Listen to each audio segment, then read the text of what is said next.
You're listening to After Images, a podcast for cinephiles that takes a deep dive into moving images. Each episode features a special guest who is invited to explore a film of their choice. After Images is hosted by film writers Frank Bouleg and Marisa C. Hayes.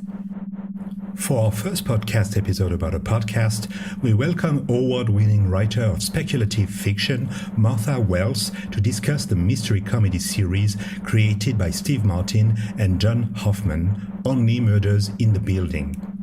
Recently renewed for a fifth season, the series features an intergenerational trio of Manhattan residents obsessed with true crime. Played by Steve Martin, Martin Short, and Selena Gomez, the hilarious trio become amateur sleuths, investigating murders committed in and around their building, which they share on a DIY podcast. Replete with meta self-referential jokes, cameo appearances, and regular guest stars, the cozy show has reinstated some faith in the human race during turbulent times. Martha Wells has been a science fiction fantasy writer since her first fantasy novel was published in 1993. Her work includes the books of the Raxura series, the Il Rien series, the Murderbot Diaries series, and other fantasy novels, most recently Witch King in 2023. She has also written media tie-in fiction for Star Wars, Stargate Atlantis, and Magic the Gathering, as well as short fiction, YA novels, and nonfiction. She has won Nebula Awards, Hugo Awards, Locus Awards, an Alex Award, and a Dragon Award. Her work has also appeared on the World Fantasy Award ballot, the Philip K. Dick Award ballot, the BSFA Award ballot, the USA Today bestseller list, the Sunday Times bestseller list, and the New York Times bestseller list. She is a member of the Texas Literary Hall of Fame, and her books have been published in 30 languages. She is also a consulting producer on the Murderbot series for Apple TV+. Hello, Martha Wells. Welcome to After Images podcast. We're delighted to have you here today to talk about Only Murders in the Building. Thank you. I'm delighted to be here. And we usually like to begin the podcast by simply asking why you suggested this series and what it has meant to you. I say what it has meant to you since it's ongoing and we can hope for more. I suggested it because it's one of my favorites.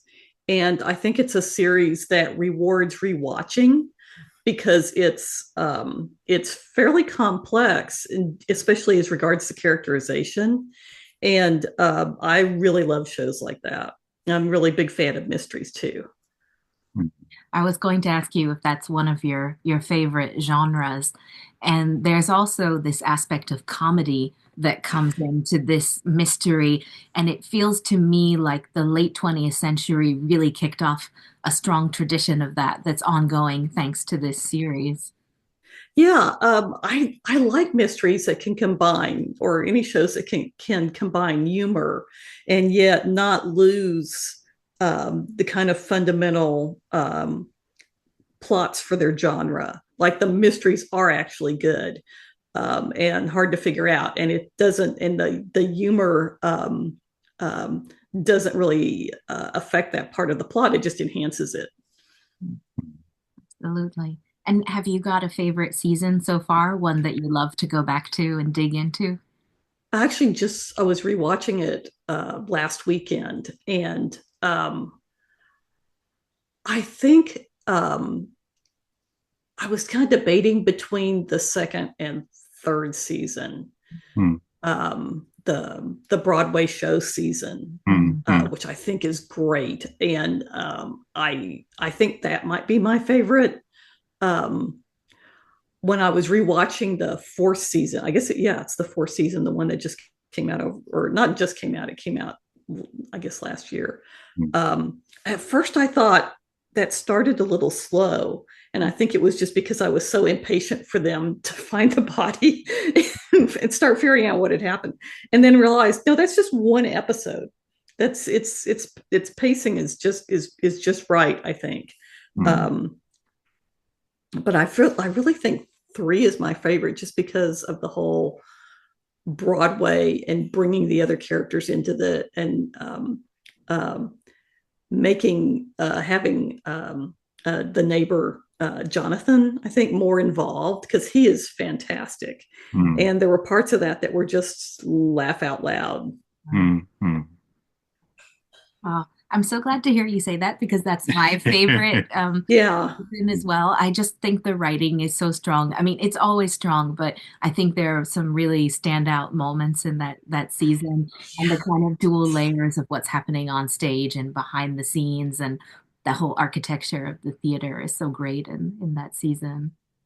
Yeah, I really love the fact that, I mean, one of the things I really like about the series as a whole is it introduces characters and gives you um, a first impression of that character, the same kind of way you would meet a person. And then the more you see about that character, the more you learn about them. Mm. And sometimes it's surprising and sometimes it's not. And it just deepens, oh, kitty. And it just deepens your appreciation of it as it goes along, Mm. Mm. including even characters that are introduced as the bad guys and Mm. so forth.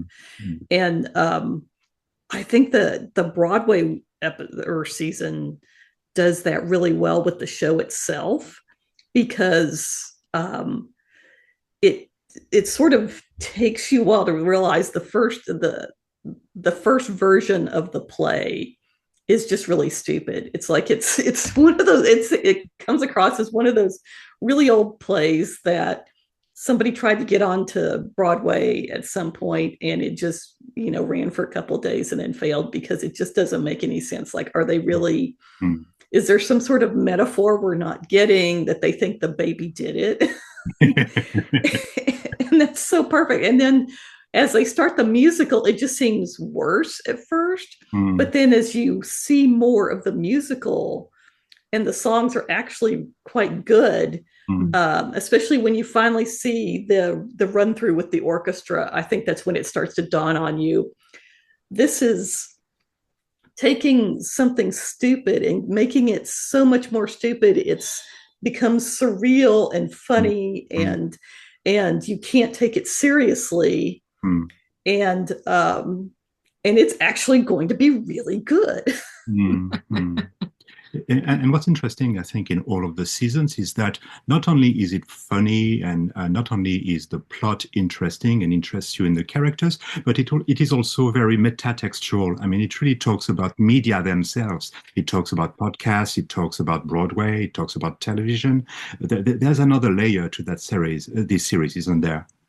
Oh yeah, there definitely is. And I think in the latest season that comes out, when they talk about usually we don't figure that out until like episode 4 or something. And it kind of like takes you out of the moment for a little bit, and you realize, oh, they're talking about the podcast. Mm. Mm. And they're kind of doing both.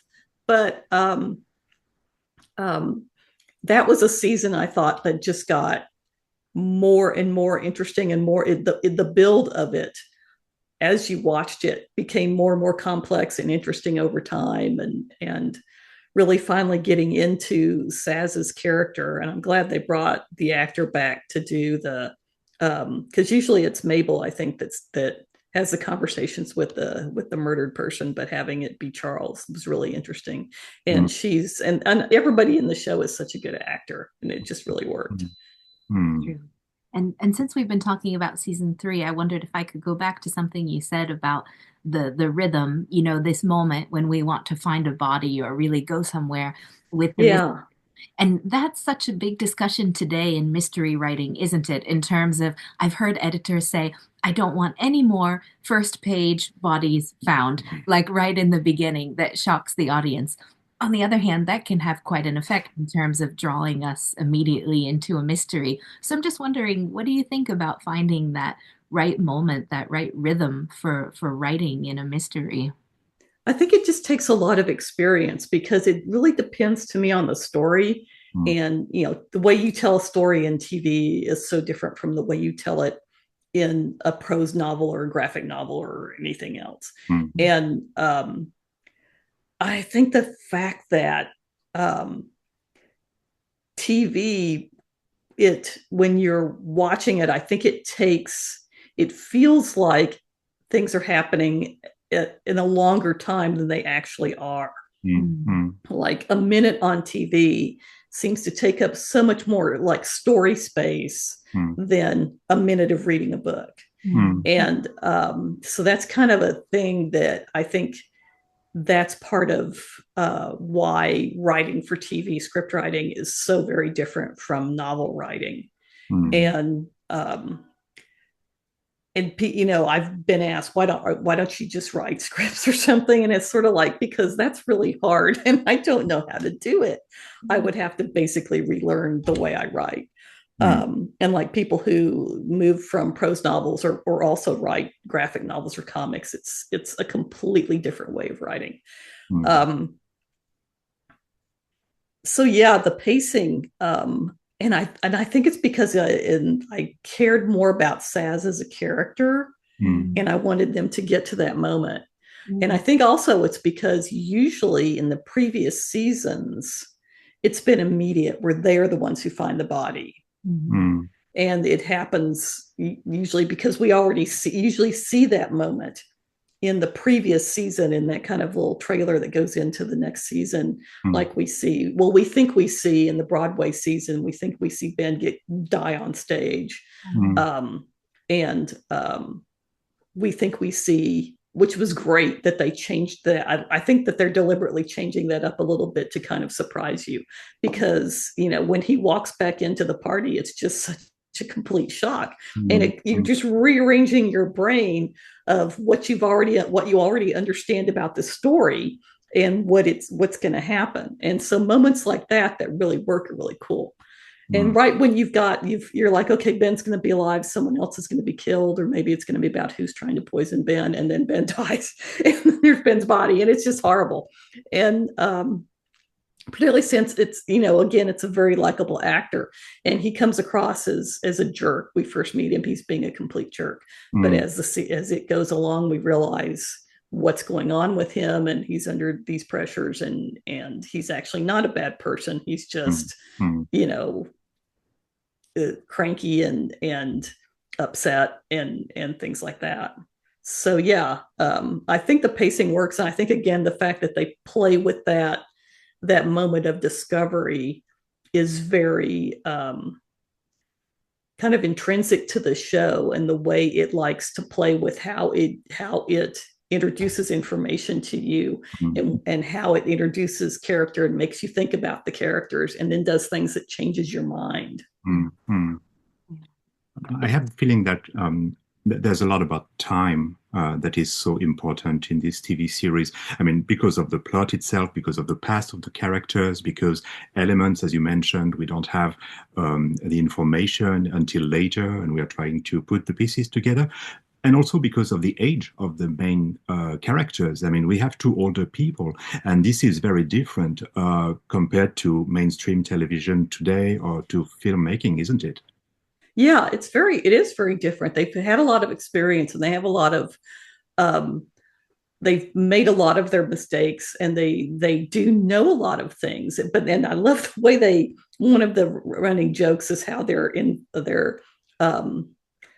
not very involved with modern technology in some respects. Like, oh gosh, it was Oliver's giant iPad. Yeah. and Mabel has a line, I don't think I've ever seen Instagram that big. And it's like, yeah, that's what older people do. You can't see the tiny screen. You can put it on your iPad where you can see it. But all those things. And the fact that they have, when they're first introduced, when Charles and Oliver are first introduced, we're sort of, again, we don't quite trust them, because again, they're considered suspects too, as far as the viewer is concerned, because of these things we see. But we also, don't think of them as very competent, because we've got two comedians playing these roles who have, really excelled at those kind of characters. So we don't think of them as too competent. And as they go along, we see they are. I mean, they have their foibles, but I think especially in season 2, where Charles does that game, not Charles, I'm sorry, Oliver does that game, with the God, what's it called? The Night Stalker, Oh, the murder card game. yeah. And he's using it as a way to kind of evaluate people and see how good a liar they are, and if they're concealing things, what they look like when they're concealing things. And that's so interesting. I think that's one moment where we really, and then we find out later he was right. That he wasn't mistaken. He was actually right about her. And then we find the moment when Oliver goes in and helps his son with the play he's trying to do with the kids. And Oliver knows exactly how to handle all these kids, and he's handled actors for years of all different ages. He knows exactly what to do.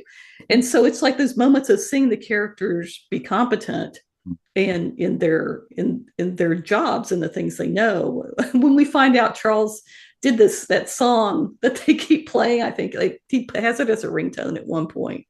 Something about the girl in sandals and the album he did.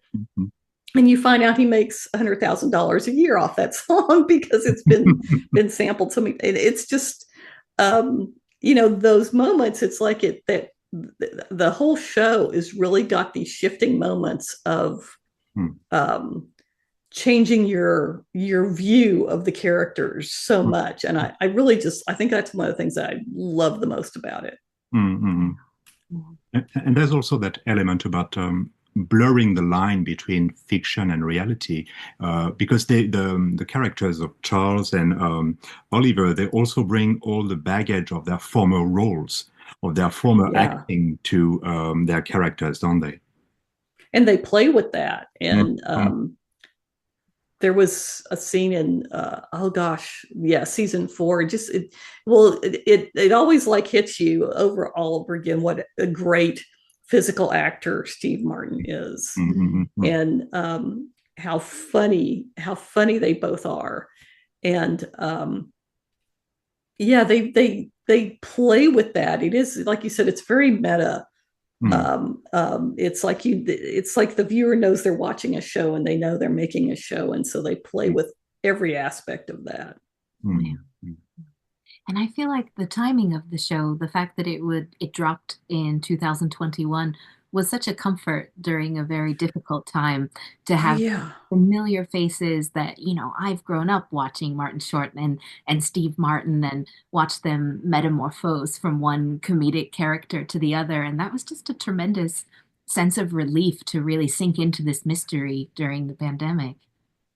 I really think it was too. It was one of those really great, it was a great comfort, when it came on. And these comedians you're familiar with, and just it's such a show that's also so loving to its characters in a way. It doesn't treat people as throwaway. It's like everybody has a reason for what they're doing. Everybody has an issue or a trauma they're struggling with. Even and they do that after season, especially in season 2. I think you get used to the idea that that's going to be, nobody's one dimensional. Everybody has this background that they're struggling with. And even Jan, in some ways, in season 4, they really highlight how really competent Jan is at what she does. And it's terrifying when she's got that line at the end of something like, Charles, you and I are in game, it. And you're just like, oh God, no, please. And it was one of those things that came out during the, I guess that was the second year of the pandemic, when it was just, I paid, it's on Hulu over here, and I paid for Hulu to be able to see it without commercials. Because it's like, I heard it was really good, and then I started watching. It's like, oh yeah, I need this without commercials. And to keep going with this meta theme, I also love the kind of intergenerational SNL Saturday Night Live characters that we get that do various guest starring roles or cameos. Do you have any favorite cameos or guest stars in the series? Matthew Broderick was really unexpected. and cool in this past season. I'm trying to think of earlier seasons. Oh, gosh, what's her name? Who played the other podcast reporter? Oh, Um, Tina Fey? Tina Fey. She's really brilliant. I really love seeing her. I loved her in the recent Perot movie, Haunting in Venice. She was just fabulous in that. Oh, was Um, good. And unexpected too. I don't think she's had a chance to really show her range, and that was really good. yeah, and she was doing that the Atlantic accent. I think that was, yeah, had that perfectly down, and it just really just that's one of my favorite movies, I think, especially around Halloween. But yeah, so she was my other favorite. But yeah, there's just, it's so funny when someone pops up who's so unexpected. Oh, for example, the reviewer in uh, the Broadway season is actually played by Noma Dumezweni, who's in Murderbot, the Murderbot series. So that was kind of cool to see. Very nice. And have you visited the set of Murderbot? Were you able to meet her? Yeah, we were able to visit once. I could only go up there once because I was finishing my a fantasy novel, and I was really behind because I had a bunch of medical issues in the previous year, and it really slowed me down. So I was finishing up that, and so I could only get up there for one day on the set. But yeah, I got to meet everybody, and it was really fabulous. Fantastic. And I guess that the question that's on every lips is, will Murderbot make a guest appearance in the 5th season of Only Murders in the Building? That would be cool. That would be really cool to see.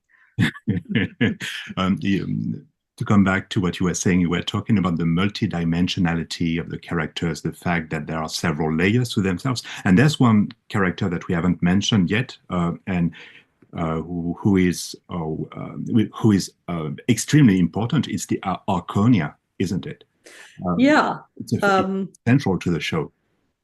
Yeah, and it's really interesting the way that we see it through Mabel's eyes and Charles's eyes, basically. As to Charles, it's just very homey. It's his little sanctuary, and Mabel sees it, I think, as a lot more fraught. Particularly where since she doesn't own that apartment. She's just, kind of there first, helping her aunt, and then later on and in season 4 we finally get to see her get her own apartment. But yeah, it's such a character in this and there's still people we've glimpsed as other neighbors that we don't know very much about, but they sort of set up a little foundation for, so you always wonder if they're going to become important later. Yes. And it has layers, hasn't it? I mean, it's got like hidden passageways, and it's like yeah, that was really cool when they added the hidden passageways, and it sort of did. And there's always a feeling like you don't know everything yet. And particularly in this last season where they talk about the things that weren't explained from the first season, and where you were supposed to assume that Jan did them, but maybe not.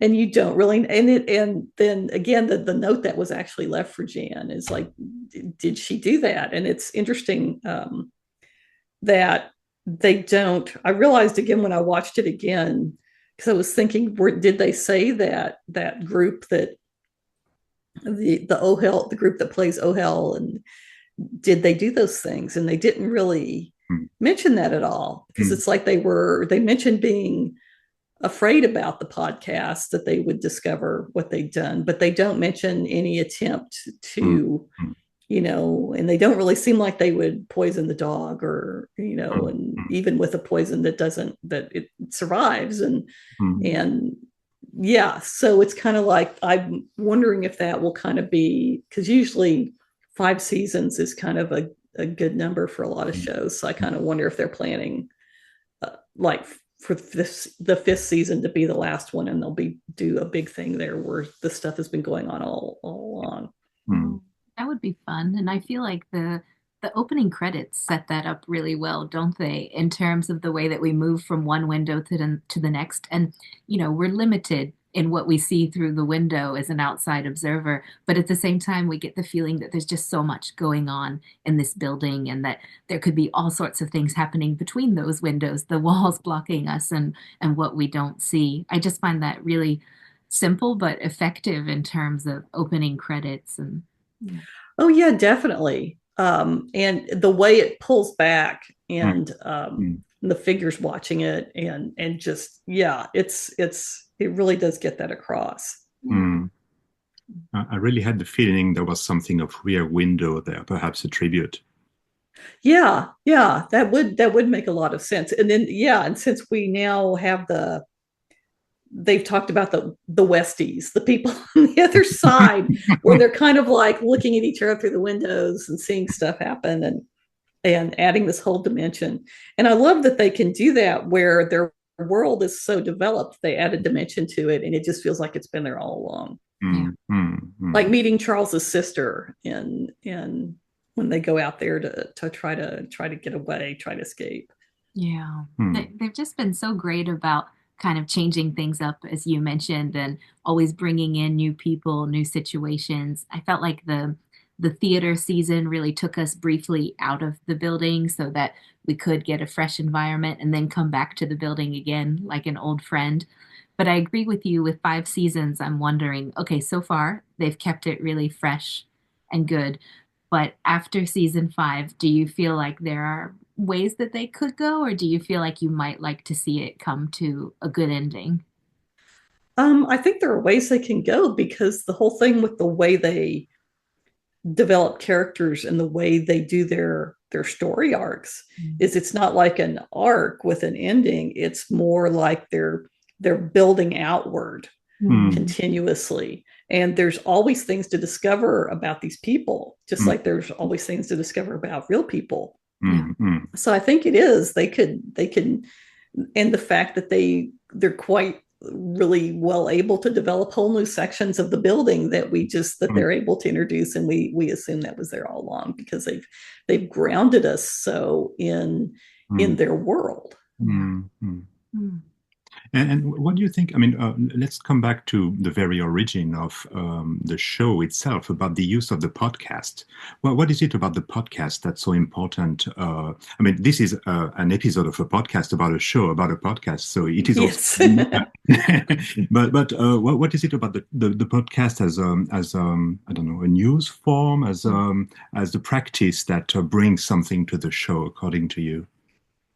I think that it's just really interesting and it does fit so well with it being basically a pandemic story, Mm, which is what people, in writing, a lot of people talk about. This book was my pandemic book and so forth because this was the one that you created in that first year of adjusting to basically what's a whole new world.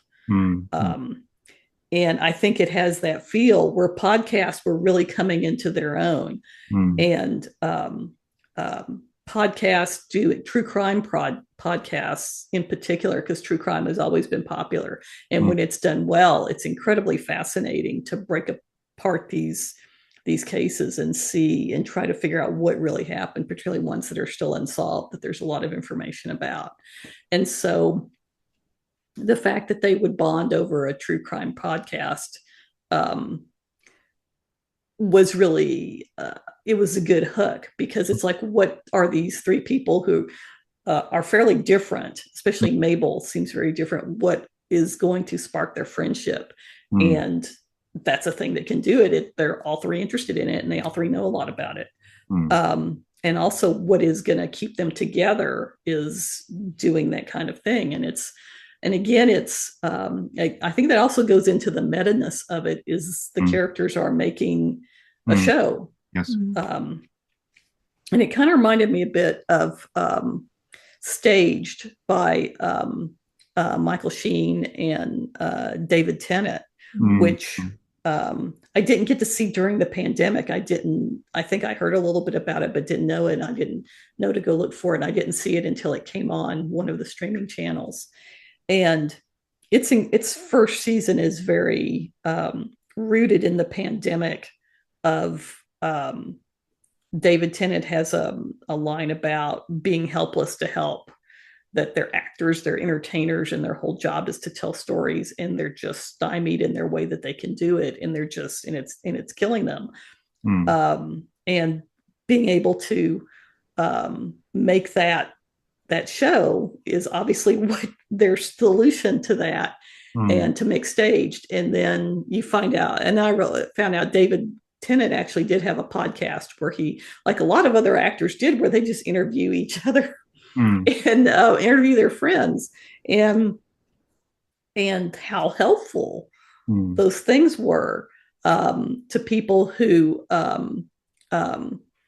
really needed connection and entertainment and something new, because for a while there wasn't really anything new that hadn't already been made. So I remember even when the Black Widow movie, they released it on TV, and which, they cheated a lot of people out of a lot of money by doing that.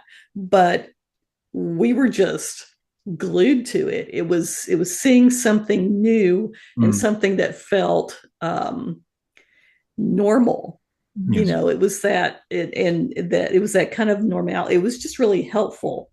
I wish they'd found a way to do it without cheating everybody involved with it. But that's corporations for you. But so I think that the fact that they're making a podcast is very rooted in Only Murders in the Building, is very rooted in its origins in the pandemic. And I haven't really read up on it about why they conceived it and everything, but I want to say it sure feels like that that was a big important part of it. And there might be also something perhaps about the fact that they are everyday people, amateurs, solving what are usually crimes that policemen or professional sleuths are focused on. And there's a certain blurring that goes with it between the private and the public. Their lives get mixed in all of this. So I think that the internet and the podcast element brings something interesting about all this, doesn't it? Yeah, and the fact that it does in those true crime podcasts, it's like there's a lot of are they harming, are they preventing people from actually solving these crimes, and people, particularly when people seize on suspects, and it turns out, and they turn out to be completely wrong, and that kind of thing, and they're persecuting someone over it, that kind of stuff. So I think that there's a lot of discussion there over that, and I think that's certainly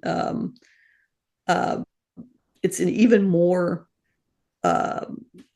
modern, interesting interpretation of the usual. The thing in mysteries that's very common is having the amateur detective, and so the podcast where the amateur detective actually has a way to get their theories out there to the public and kind of force the police to have to deal with them, that they didn't have in earlier mysteries. So that makes it even more interesting, I think.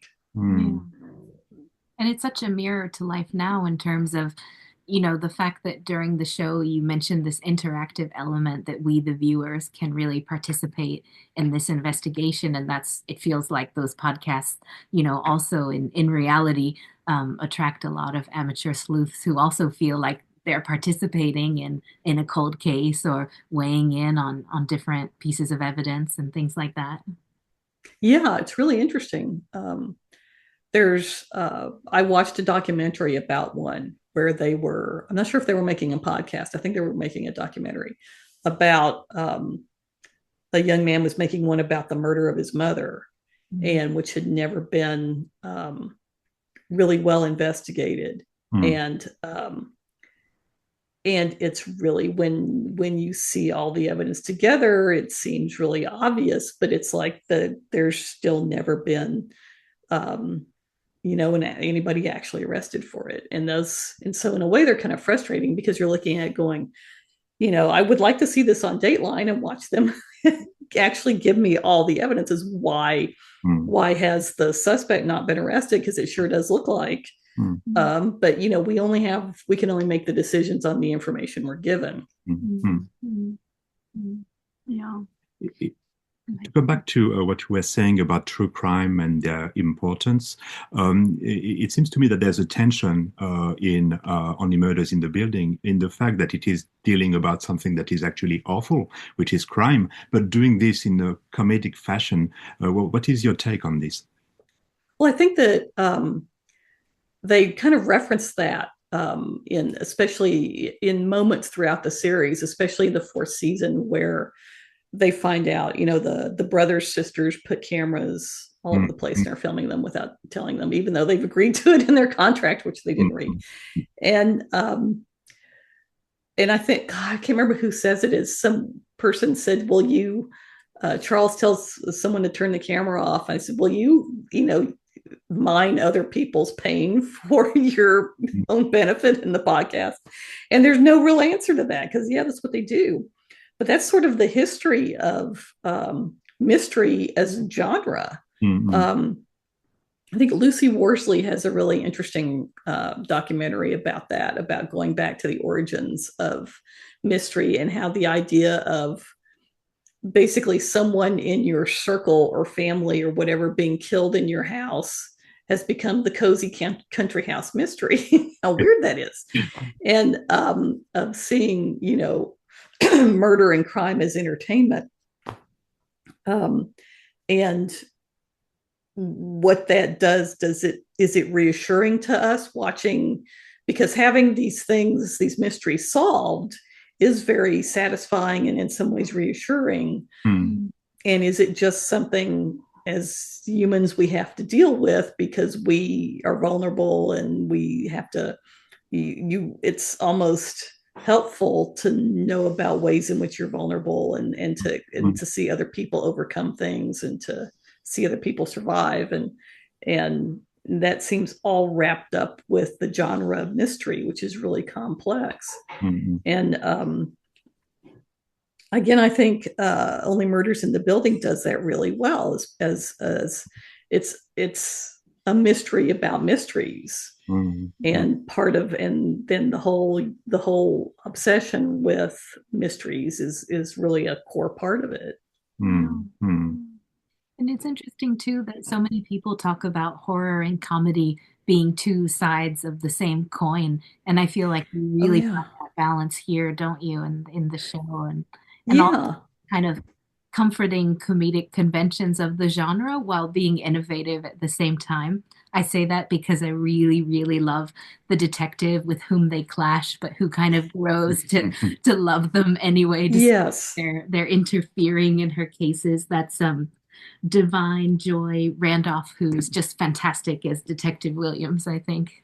Oh, she's brilliant. And I like how at first, the first time you meet her, it's sort of like, this is just the obstructive cop. And the more you get to know her, the more you like her and find out about her life. She's married. Her wife has had a kid, and they're trying to deal with this. And then you find out in the third season, she's a big Broadway fan and knows all about musicals. And it's like, you start to see why she kind of likes them, because in a lot of what they have that thing in common. That's one of the core things of the show, is very different people who have these things in common and find out they have more things in common. But yeah, she's also a fantastic actress. I was thinking about the cozy mystery aspect of the film, and how cozy mysteries to a great extent originated in England, which is strangely a very safe country. And I was wondering if the fact that it takes place in New York is of importance. I mean, because New York on many levels is close to Europe and close to England. Do you think there might be a little something there about this? I think it's a good setting for it because it's such a complex city, and it's viewed as being in some ways a dangerous city, even though really in modern times it really is not. I mean, crime has been dropping pretty much in most of the world at a fairly big rate, and there's different reasons for that, or different people believe different. That there's different reasons for that. That are pretty complicated to go into, but it is a traditional sort of stage for this kind of murder, and we're taking basically the country house murder and making it the upscale apartment condo building, murder, which is and yeah, the whole thing of a country house is you have a bunch of different people staying there for whatever reason. And in the Arconia, we don't even have to worry about that. We have all the different potential for all the different people and their relationships and everything. And to be able to do something country houses usually can, just pull new people out of your little store of people you've got there. But also I think that it's also part of that conceit that if you really look at if this really happened, if someone was really, if you really had like 3 or 4 people murdered in this building, people would be flowing out of it in waves. The cops would be camped out there, and that's sort of like any other popular mystery. Like we were talking once about Inspector Lewis, where you have these, every episode they have 3 or 4 murders in like one department at Oxford, one college at Oxford. And if they happened in real life, everyone would just go absolutely nuts. People would leave, they would come get their kids, people would flee. If it happened at like I lived near Texas A&M University and I went there as a student. If anything, even approaching that, one murder happened, the university would probably send everybody home. If 2 it's just like the insurance won't cover this. It just does not happen. And I wonder how many people who see these shows and are not, I guess, into the mystery genre think it actually does happen. Because this kind of stuff does not happen. When it does, it's like they would call in the National Guard. That reminds me that fans of Wallander, the thriller series, that they love to go to Sweden as tourists. And I heard that the small town in which this is set, that the locals are just absolutely horrified and so tired of the entire world thinking that they're some kind of crime haven. Or Oxford, the capital of England. And it's like, I've been to Sweden, and it's just not. I mean, when you're over there, you forget Wallander exists because it's just not like that. Especially when you're there in the summer, it's like it would be hard to imagine something like that happening. Especially stuff they come up with on Wallander. It's pretty extreme. Have you by any chance seen the TV series The Man on the Inside? No, I haven't seen that one. I've heard it's got Ted Danson, right? Yeah, I've heard it's really good. I just feel like Only Murders in the Building really paved the way for this series. It has a different tone, very different mood, but at the same time, there's something similar in that it's more about really discovering the dimensionality of older, mature characters and really giving them important screen time. So that's something nice to see. I think that might be an effect of Only Murders in the Building. Yeah, I wonder if that's the case. It sounds like it could be, because one of the things, again, in cozy murders, the tradition of cozy murders is it feels like the victim has to be someone they don't like, that the viewer, the reader doesn't like, in order to, make it cozy. And Only Murders in the Building does a thing where they don't just throw the victim away. As we find out about all our other characters, we're finding out about the victim too, and you start having more and more sympathy for that person. And they do that every time. And I think that's almost more like a modern reconfiguration of the cozy murder. It still feels cozy because you still like your characters and your main characters, and you're still following through their viewpoint and everything, but you're also feeling sympathy towards the victim, which is a really better thing to do. Having murders where you're callous about the victim, that's not really good for our society as a whole, or people as individuals. And so it does feel, I think that's one reason why it does feel so cozy, because we're not ignoring things like grief and anger and all that, but we're expressing them. We're seeing them expressed and as normal, natural part of this.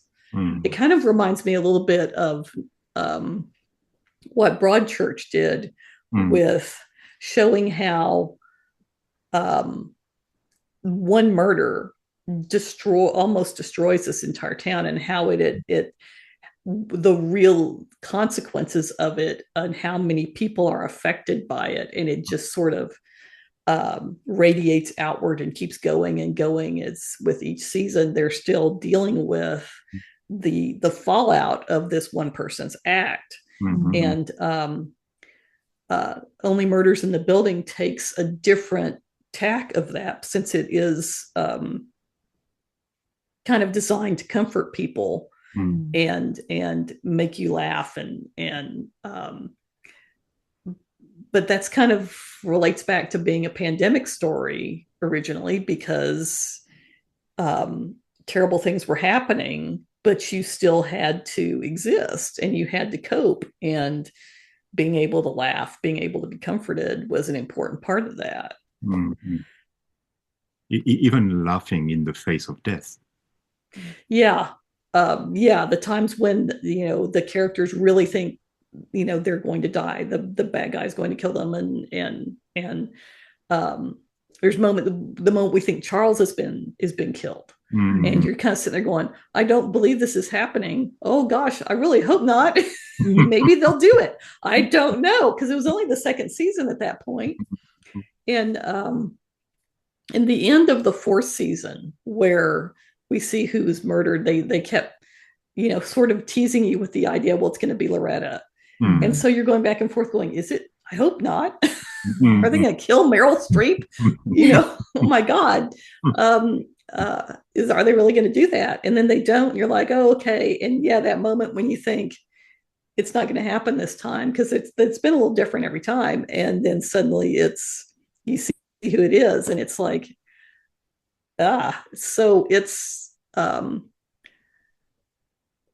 think that's I guess that's one of the reasons why it does feel comforting, even though it's a cozy mystery.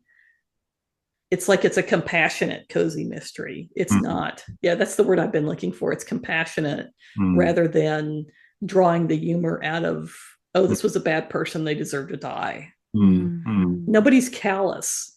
It's like even people who are callous, it's like they're doing it. It just feels like they're doing it for their own reasons. It's like you have so much understanding of people as it goes deeper and deeper that I don't know. It just, again, it feels like it's you feel safe while you're watching it. Like they're not really going to do anything that you can't show you, anything you can't take. Yes. Oh, yeah.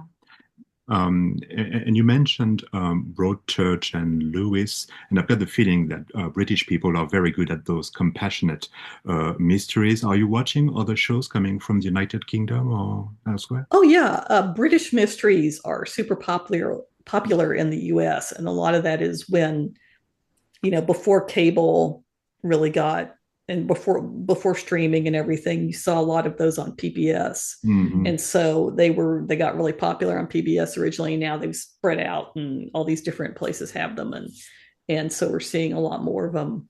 And now we've got streaming. BritBox and Acorn are the two big British streaming services, and you can see a lot of them on that.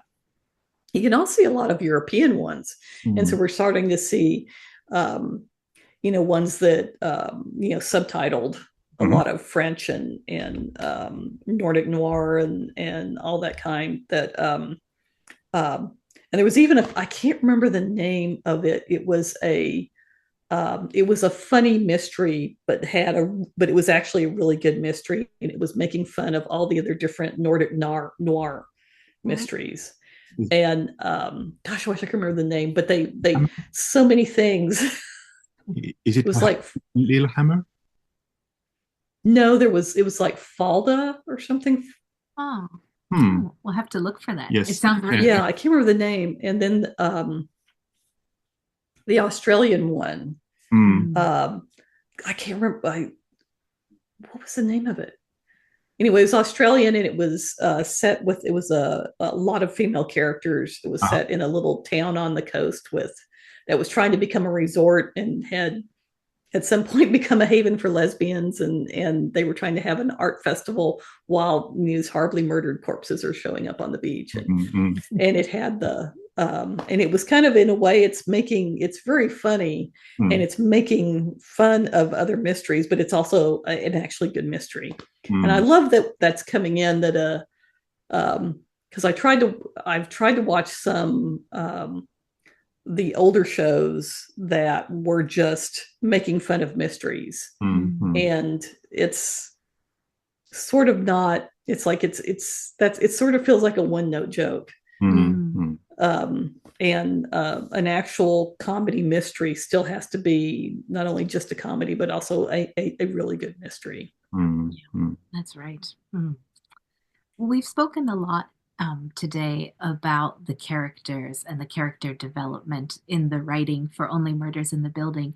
And I was curious because most of the work that I know from you is fantasy or science fiction in the speculative fiction genre. But I have the feeling that there are really strong parallels in terms of you developing these incredibly complex characters. And I'm just wondering, within genres where world building is so important, where moving the adventure along, because there is much adventuring in your work too, I'm wondering, how do you find that balance as a writer? How do you approach the question of characters versus plot development and how they're intertwined? Well, I don't think you can ever sacrifice character for plot development. It's like you can't sacrifice character for humor. Like I think it's called, Carl Reiner had a quote where you can't make up stuff for a joke. Basically, it's like the humor has to come from who the people are. It has to be a real part of the story. It has to be drawn from that, or it's just not going to work. And so I think that's a big part of it, is your story and your plot should come out of your characters, because your people are what's moving things along. There's all their decisions, and every decision that the characters make is part of their characterization. They have to be the kind of people who will make that decision that will then move your plot in the direction you want it to go. So that's I just don't feel like, to me as a reader and a storyteller, plot's not that important to me. It's what the characters feel about what's going on. And your most famous character, I suppose, is Murderbot, possibly. Can you tell us about Murderbot and about what's coming soon, hopefully, on television concerning Murderbot? Yeah, that's been really exciting, because that doesn't having a lot of science fiction fantasy gets optioned, I think, and usually those options for TV or movies, and they're usually not very much money either, because it's just basically a studio buying the right to maybe think about making it a movie or TV. And so to actually not only have an option, but have it actually go all the way to getting made and going to come out, that's like finding a unicorn. It does not happen very much. So I'm still kind of I know we've been talking about it and working on it since 2021. So I still am slightly in shock that it's actually going to be out this year, and I'm incredibly excited about it. And I think they've done something. They've taken it, and it feels like my book, but it also feels like something really cool and new for TV, in the way they've done it. And it's really true to the book, even when they've had to add parts to make it longer and fit into the 10 episodes. So yeah, I'm really excited for people to see it. I've been waiting a long time for people to.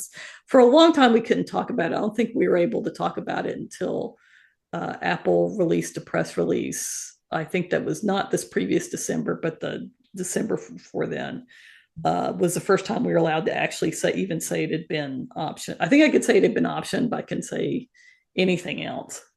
I only asked Yeah. about it because I recently heard Alexander Skarsgård talk about the series a little bit, and I thought, okay, I can ask her. Yeah.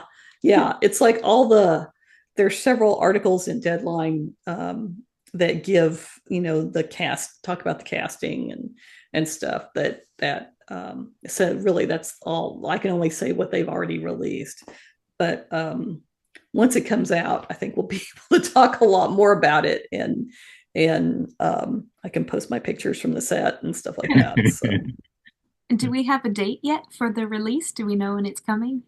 I can't say when it's coming. It's gonna be this year. Okay, great. So we don't have to wait too long. No, you don't. So And can you perhaps tell our listeners a little bit about who Murderbot is? Murderbot is it's a set in a very far future world, where Murderbot is a construct that's basically been created to be a security unit, and they're basically enslaved to this one corporation that rents them out. And there are other corporations that make them, but Murderbot is from this particular one, and it has a governor module that keeps it under control, and it's that's how they keep their security units under control. And it's been able to hack its governor module, which gives it, the free will, basically, but it's not sure what to do. There's not really a lot of places where it can go, and so it's just basically been doing its job, pretending to still be under control, watching entertainment media that it can now download, and kind of goofing off a lot to do that. And it ends up having to reveal that it has free will in order to save the people that it's been charged with protecting. And so it's a lot. It was written before the pandemic, but it has a lot of that. I just want to retire from reality and just watch or watch TV or read that I was feeling at the time. So it was definitely my pandemic comfort read. That's when I came to Murderbot and I went through them all consecutively. I just gobbled them, and it was so comforting. But talking about the comfort aspect, I think there's actually a link there between Murderbot and Only Murders in the Building. I think that those are two very compassionate works, and also two works that, even though they deal with something serious, a murder or war, are also very funny. I mean, there's a lot of humor in Murderbot too, isn't there? Yeah, there really is. And it's character-driven humor, because that's what I really like the best. And it's sort of that, a lot of it's that kind of really bitter, the bitter sarcastic humor that comes when you're dealing with something really bad. And that's kind of my kind of humor. So it's the I am a very sarcastic person, and I think it shows in the books. But yeah, and that's something in Only Murders in the Building too. Mabel in particular is that kind of person of, I'm going to deal with these, these terrible things that happen with this sarcastic humor. And so I do think it's not surprising. It's one of my favorite shows. Mm-hmm. And you've written a lot of, well, not a lot, but you've written several media tie-in novels. Do you think you would ever write an Only Murders in the Building mystery? No, because I enjoy it too much. I wouldn't want that to be my work, basically, and it would take a lot of work. It's hard to write a good complex mystery. The first one, genres combine a lot. So a lot of science fiction and fantasy has mystery elements the way it has romance elements. So, my first one I did that with was The Death of the Necromancer, which is a fantasy, but it's wrapped around a mystery that the characters are trying to solve. And it's really hard. It's not easy to do that, especially to make a complex one that people don't figure out. And are you currently working on something special? I'm working on the next Murderbot novella, and because there's going to be this one and then one more, which I haven't written yet. I just finished Queen Demon, which is the sequel to Witch King, which is the fantasy series I'm working on now. So after I finish this novella, the Murderbot novella, I'm going to go back and write another, the third book in the Witch King. I guess it's going to be a trilogy. And then I'll go back and work on the last Murderbot. That's so exciting. So should we look for the next Murderbot installment in a year or two? Does that sound right? I don't remember when they're going to put it out. There was a schedule, but again, everything got thrown off. I had breast cancer a couple of years ago, and so that really slowed me down. And so we've kind of been winging it since then on the publisher schedule of what they wanted to do. So I can't remember now if it's going to be out this year or next year. But Queen Demon got moved. Queen Demon's coming out in October. So, and actually I have a revised reprint of two of my earlier young adult novels, Emily in the Hollow World and Emily in the Sky World, which is coming out in May, and then Queen Demon in October. And then I'm not sure. So I'm assuming the Murderbot won't be out until a few months after that. Well, that's exciting. We've got a whole chain of new publications to look out for. That's great. Well, thank you. Can you give us an idea of how long it takes you to write one of those stories of Murderbot or any other series? Well, for the novella, the first one, All Systems Red, only took me a month. But after that, the novellas took me about 3 to 4 months. And because I end up doing a lot of writing on Murderbot, that then I end up sometimes in a 35,000 word novella, I'll write 20,000 words and then end up throwing most of it out and starting again.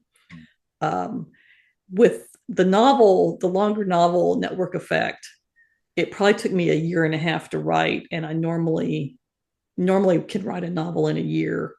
But Network Effect took longer, probably because I wrote most of that first year was writing the first 50,000 words, just because I was continually starting and then restarting and taking stuff out and really finding the shape of the story. And Murderbot's just very complex in the fact that it has all these different abilities that you always have to account for in all your plots. And it has this point, be able to have points of view and see what other different points of view and see what other characters are doing and everything. So it makes, especially like the fight scenes and the action scenes, very complicated. So that's one reason it takes a long time. And it just takes me basically a long time to conceptualize it. And I have a lot of difficulty conceptualizing these action scenes until I write them. So then I'll write stuff and then end up having to throw it out because it won't work. So it just goes very slowly. And I'm a little bit faster with fantasy, but not that much faster. It's really interesting to hear about all of this writing that goes into the process, but then never really sees the light of day, so to speak. Do you think that some of that work will eventually potentially become short story material or might ever be released, or you prefer to have it just be part of the process and not enter into the canon? It's generally part of the process. It doesn't, very rarely does something actually is coherent enough to actually be pulled out and be like a story on its own or something, because a lot of it is just stuff that doesn't work for the character or the environment. It's not like I write a different story. It's just like, this is not developing. Okay. So it's just not good. So yeah, it doesn't, and most of it, I think it ends up just getting deleted out of the file as I'm writing, when I finally start actually going in the right direction. Mm. But it's very much a necessary process in your writing practice. Yeah, yeah. Would you say that erasing is somehow as important as writing? Yeah, definitely. Because it's like you can, um, usually when you kind of write yourself into a corner where you realize what I'm doing with the characters here is just not working, it's because you've not set it up earlier. And or possibly you've started the story in the wrong place and it needs to either be further back or further ahead.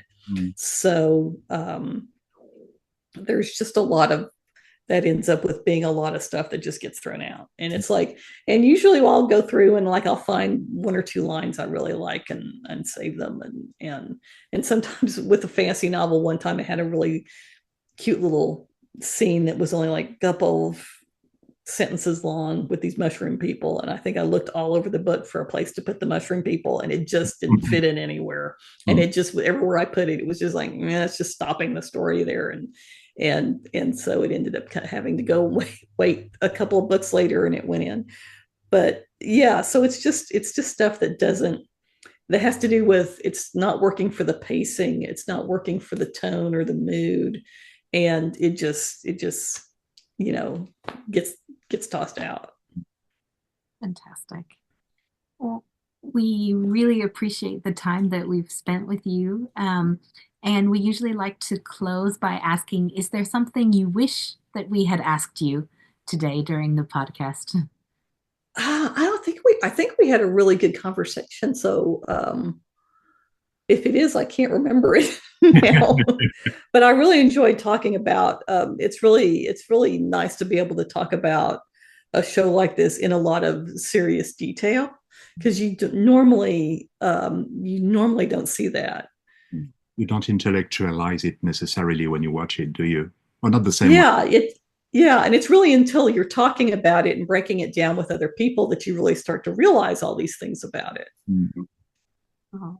Well, I was so excited when you agreed to come on the podcast, and then even further excited to hear that you're a fan of Only Murders in the Building. So thank you so much. It really made my day today to speak with you. It was wonderful to speak with you, and it was a great pleasure to have you on the podcast. Well, thank you. I really enjoyed it.